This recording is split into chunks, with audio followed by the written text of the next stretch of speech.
Imagine this. You wake up tomorrow morning feeling truly rested. Your energy is steady all day long, and you're not reaching for any sugar or caffeine to get you through the afternoon. Sound amazing, right? Now let's flip that script. Does this sound more like your reality? You hit snooze 3 times. You're groggy, you're not even hungry for breakfast.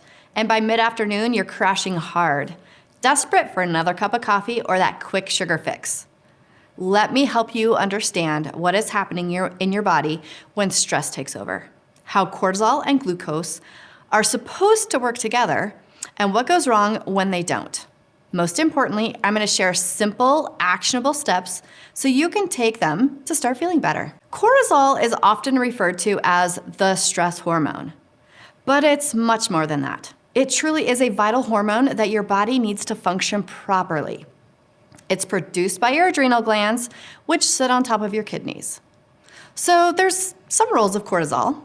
Let's start with number 1, regulating energy levels. Cortisol helps manage how your body uses energy. It ensures that your blood sugar, your glucose, stays stable by signaling your liver to release glucose into your bloodstream when your body needs more energy. Just like during times of stress when you haven't eaten for a while.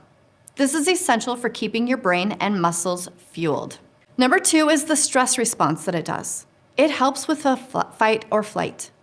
When you encounter stress, whether it's physical, mental, or emotional, cortisol is released to help you respond to that stress. It increases your heart rate, raises your blood sugar, and suppresses non-essential functions like your digestive system or even your immune system to focus on all energy on immediate survival. Think of this as your body's built-in alarm system. Then you have the circadian rhythm. This is your daily hormone cycle. Cortisol flows in a natural rhythm throughout your body. It peaks in the morning to help you wake up and feel alert, and then it gradually declines throughout the day.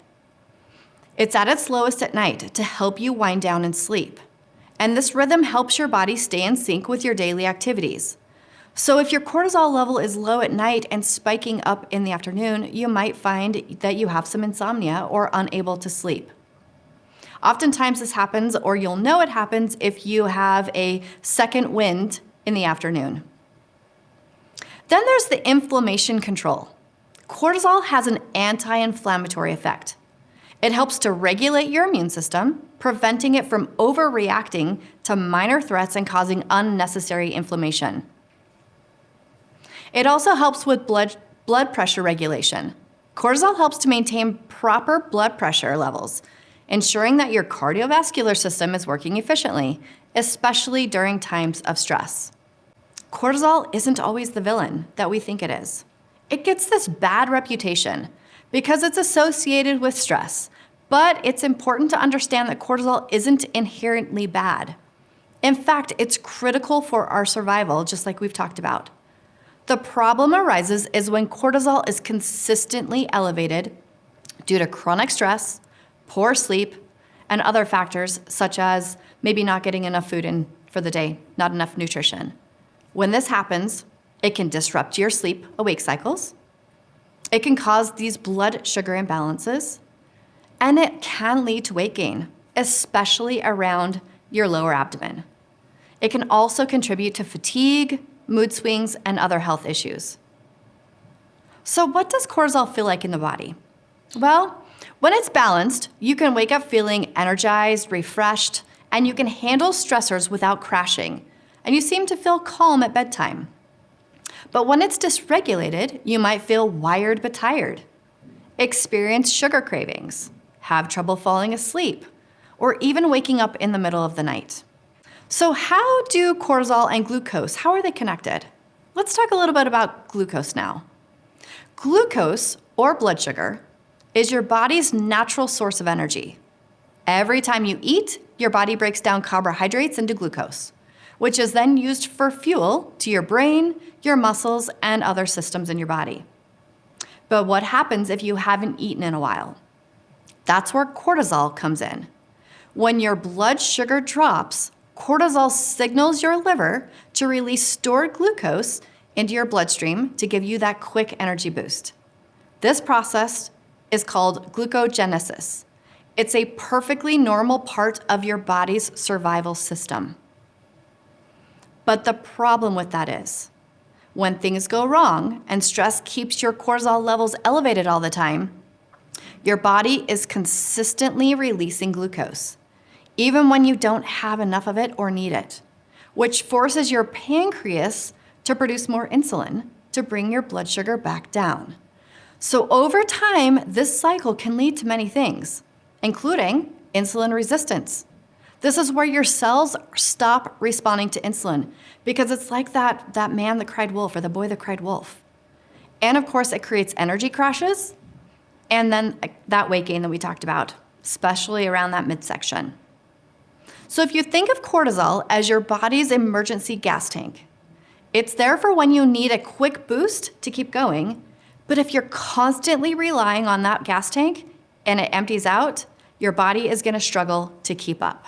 So there's this impact, and how does it all feel in real life? Let's break it down. In the morning, you wake up feeling tired, groggy, not hungry. This is because your body has been working overtime during the night to keep your blood sugar stable.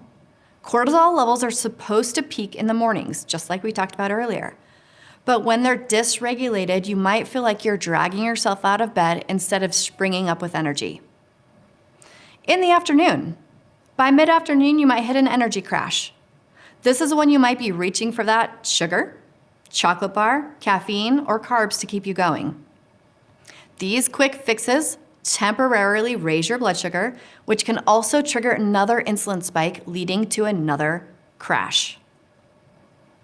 In the evening, at night, let's say, cortisol levels might still be high, making it hard for you to fall asleep, or they might drop too low, causing you to wake up in the middle of the night, and you're unable to relax.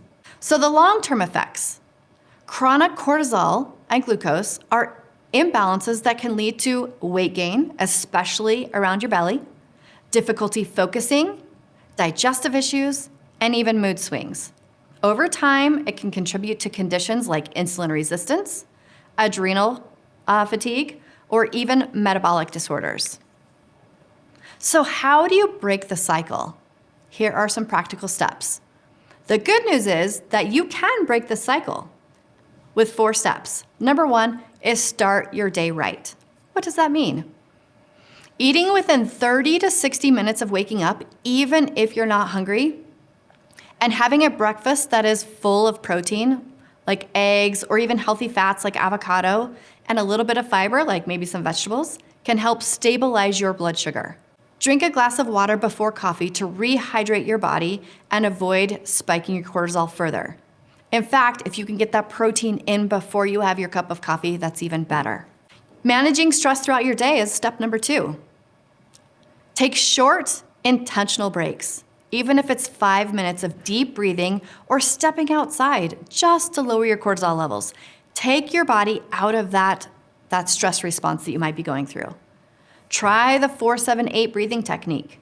If you don't know what that is, you inhale for 4 seconds, you hold for 7 seconds, and then you exhale out your mouth for 8 seconds. Move your body can also do this, keeping it gentle.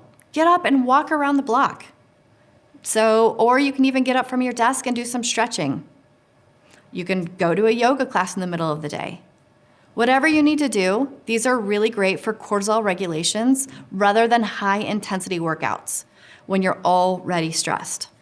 3 is going to be balancing your meals throughout your day. So focus on balanced meals with protein, healthy fats, and fiber to prevent blood sugar from spiking and crashing. And this doesn't just come in the morning. This is for each and every meal that you have. Incorporating nutrients like magnesium in the green leafy vegetables that you have. Magnesium is the #1 mineral for supporting stress. B vitamins in whole grains and adaptogens like ashwagandha to support adrenal health are also phenomenal. I also love to have a cup of chamomile tea at nighttime, which gets me to step number 4, winding down in the evening. Reduce your screen time. This is huge. I see so many people just scrolling and scrolling and scrolling on their phones, especially right before bedtime, because blue light disrupts melatonin production and keeps you in that alert mode. Also, creating a calming bedtime routine, whether it's taking a warm bath, journaling, a cup of herbal tea like I just mentioned, these are all gonna help signal your body that it's time to relax. Sometimes I even like to just dim the lights. So what does small change look like? Let's say you're used to skipping breakfast and diving straight into work. Tomorrow, try having a boiled egg, an avocado, something first thing in the morning. Notice how your energy feels throughout the day. It's these small changes that make a big difference. I wanna leave you with this. Your body isn't working against you. It's doing the best it can to adapt to the stress it's under. But when cortisol and glucose are out of balance, it can feel like your body is betraying you. The truth is, you have more control than you think. By understanding how these systems work and making small, consistent changes, you can restore balance, you can improve your energy, and you can feel like yourself again. If this resonates with you, I encourage you to take action. Start with 1 or 2 small changes that you've learned today. Remember, even the smallest step forward is still progress, and your health is worth investing in. Do you want to know about how to read your reports more efficiently? And specifically, how to get the most out of EasyScan? I will be presenting this topic at our virtual Day of Discovery in March. If you don't have your ticket, I highly recommend getting it now. Can't wait to see you there.